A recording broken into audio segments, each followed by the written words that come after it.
Hello दोस्तों, स्वागत है आपका स्टडी विद टॉपर्स चैनल पे।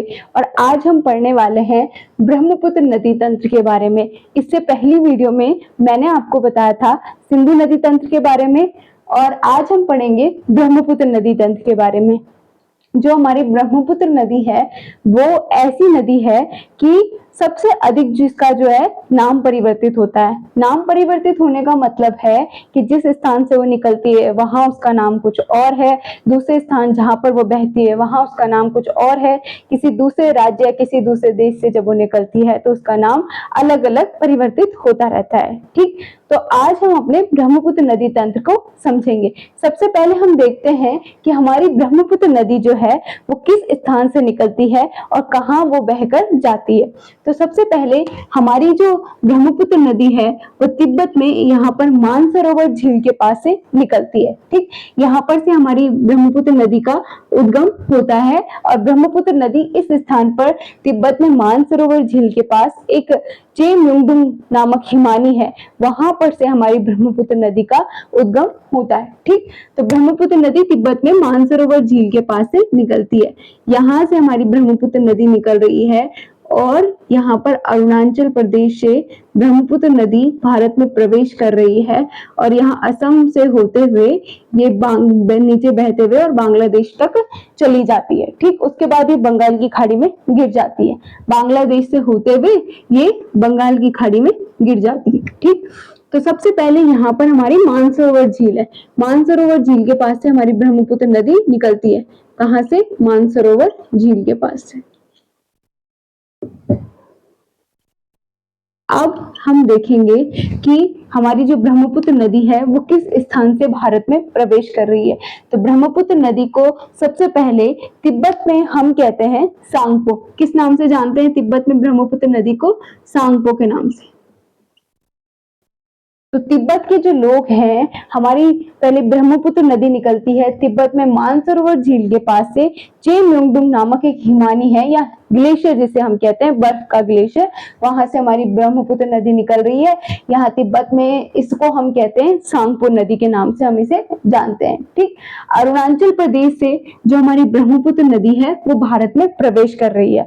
तो अरुणाचल प्रदेश में जब मैंने आपको दर्रे पढ़ाए थे तब मैंने बताया था कि अरुणाचल प्रदेश में हमारा एक दर्रा है जिसका नाम है यांग्याप दर्रा।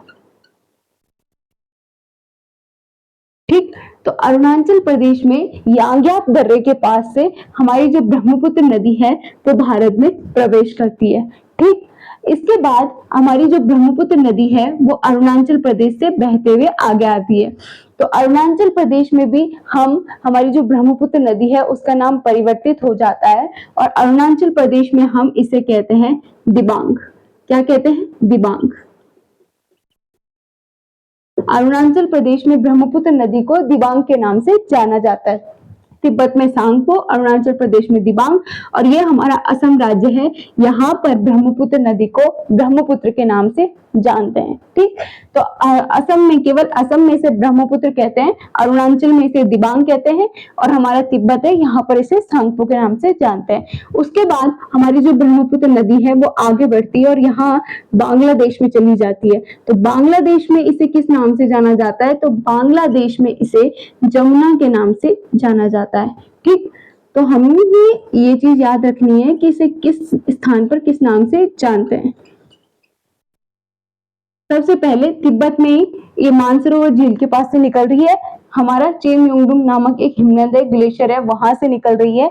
उसके बाद तिब्बत में इसे हम सांगपो के नाम से जानते हैं।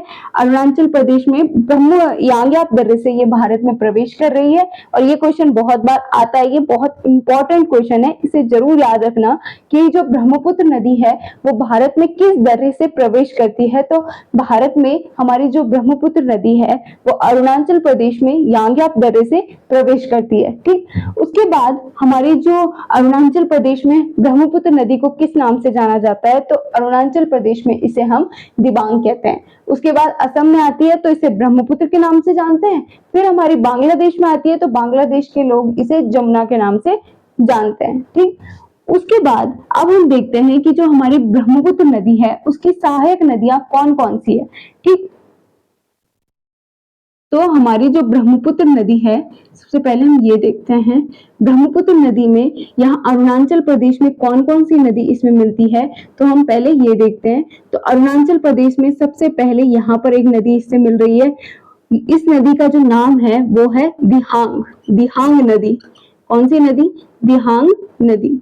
ठीक, तो अब एक चीज याद रखना कि अरुणाचल प्रदेश में ब्रह्मपुत्र नदी को किस नाम से जानते हैं? दिबांग, ब इसमें आ रहा है। और जो अरुणाचल प्रदेश में इसमें ब्रह्मपुत्र की एक सहायक नदी इसमें मिलती है, तो इसका नाम क्या है? दिहांग। दिहांग और दिबांग, दिबांग के नाम से अरुणाचल प्रदेश में ब्रह्मपुत्र नदी को जानते हैं। और दिहांग है वो अरुणाचल प्रदेश में ब्रह्मपुत्र नदी की सहायक नदी है। उसके बाद अरुणाचल में एक दूसरी नदी भी इसमें मिलती है और उसका नाम है लोहित नदी। यहाँ पर से ब्रह्मपुत्र नदी में ये नदी निकलती है और यहाँ ब्रह्मपुत्र नदी में मिल जाती है और जिसका नाम क्या है? लोहित। ठीक, अब एक उत्तर की ओर से ब्रह्मपुत्र नदी में एक उसकी सहायक नदी मिलती है अरुणाचल प्रदेश में ही, यहाँ पर से ये नदी आती है और इसका जो नाम है वो सुबनसिरी है। एस मैंने यहाँ पर लिख दिया है, तो एस के नाम से ये याद रखना कि अरुणाचल प्रदेश में ब्रह्मपुत्र नदी में उत्तर की ओर से एक कौन सी सहायक नदी आती है? सुबनसिरी नदी। तो अरुणाचल में ही ब्रह्मपुत्र नदी में 3 उसकी सहायक नदियां मिलती है, एक यहाँ पर दिहांग, लोहित और उत्तर से सुबनसिरी। ठीक, अब हमारे सिक्किम से भी एक इसकी सहायक नदी आती है। तो यहाँ पर से अरुणाचल प्रदेश सिक्किम से एक सहायक नदी आ रही है और ब्रह्मपुत्र नदी में मिल रही है और इसका नाम है तीस्ता नदी। कौन सी नदी? तीस्ता। तो अरुणाचल प्रदेश में किस स्थान से जो है तीस्ता नदी बहकर आती है? तो वो यहाँ पर सिक्किम से तीस्ता नदी बहकर आ रही है और ब्रह्मपुत्र नदी में मिल जा रही है। ठीक, एक दूसरी इसकी सहायक नदी है और वो है यहाँ मणिपुर से हमारी एक नदी आ रही है जिसका नाम है बराक नदी। ठीक, और हमारी ब्रह्मपुत्र नदी में मिल जा रही है। कौन सी नदी? बराक नदी। तो सबसे पहले हमारी जो ब्रह्मपुत्र नदी है वो तिब्बत में निकली, मानसरोवर झील के पास से हमारा चेमयोंगडुंग नामक एक हिमानी से निकली। उसके बाद आगे बढ़ी तो तिब्बत में इसे सांगपो के नाम से जानते हैं। फिर उसके बाद ये भारत में इसने प्रवेश किया, तो भारत में इसने यांग्याप दर्रे से प्रवेश किया अरुणाचल प्रदेश में, और अरुणाचल प्रदेश में इसको जानते हैं दिबांग के नाम से। ठीक, उसके बाद ये असम में पहुंची तो असम में इसे कहते हैं ब्रह्मपुत्र, और उसके बाद ये जैसे ही नीचे उतरी और बांग्लादेश में गई तो इसे वहां पर जानते हैं जमुना के नाम से। उसके बाद हम देखते हैं इसकी सहायक नदियां। तो अरुणाचल प्रदेश में जैसे ही हमारी ब्रह्मपुत्र नदी प्रवेश करती है, यहाँ पर इसकी एक सहायक नदी मिलती है दिहांग नदी। उसके बाद इसमें लोहित नदी, उत्तर से इसमें आती है हमारी सुबनसिरी नदी। उसके बाद सिक्किम से इसमें आती है तीस्ता नदी, और यहाँ पर मणिपुर में इसमें आती है, मणिपुर से इसमें ब्रह्मपुत्र नदी में मिलती है बराक नदी। ठीक, अब बांग्लादेश में इसको जमुना के नाम से जानते हैं। तो यहाँ पर इसमें से एक नदी भी मिलती है और उसका नाम है गंगा नदी। ये किसमें मिल जाती है? ये हमारी ब्रह्मपुत्र नदी में मिल जाती है। यहाँ से जब हमारी गंगा नदी आती है तो गंगा नदी, यहाँ पर गंगा नदी को भी बांग्लादेश में हम कहते हैं, हमारी क्या बोलते हैं इसका नाम, ब्रह्मपुत्र नदी जैसे ही उत्तर से आती है तो जमुना के नाम से जानते हैं। उसके बाद जैसे ही यहाँ से गंगा नदी आई, गंगा नदी और ब्रह्मपुत्र नदी जैसे यहाँ पर मिलती है और उसके बाद आगे बढ़ती है तो एक धारा के रूप में जैसे ये दो नदियां जुड़ती है तो एक ही नदी बन जाती है। उसके बाद जैसे यहाँ से गंगा आई, यहाँ से ब्रह्मपुत्र आई, जब ये दोनों मिली तो ये आगे बढ़ी एक नदी बनकर। तब इन नदियों को किस नाम से जाना जाता है? तब इस अकेली एक नदी को मेघना के नाम से जाना जाता है। ठीक, तो यहाँ पर इसने कहा कि जो हमारी ब्रह्मपुत्र नदी हमारे यहाँ से जो गंगा नदी आ रही है इसको हम बांग्लादेश में कहेंगे हमारी ये हमारी जमुना है, इसको हम यहाँ पर मेघना कहेंगे, और ये जब दोनों मिल जाएगी आपस में तो ये हम इसको मेघना के नाम से जानते हैं। तो ये ब्रह्मपुत्र उत्तर से आई, यहाँ से इसमें गंगा नदी मिली, जब ये दोनों नदियां एक मिल जाती है तो इसे हम मेघना के नाम से जानते हैं, और यहाँ पर हम इसे पद्मा के नाम से पद्मा।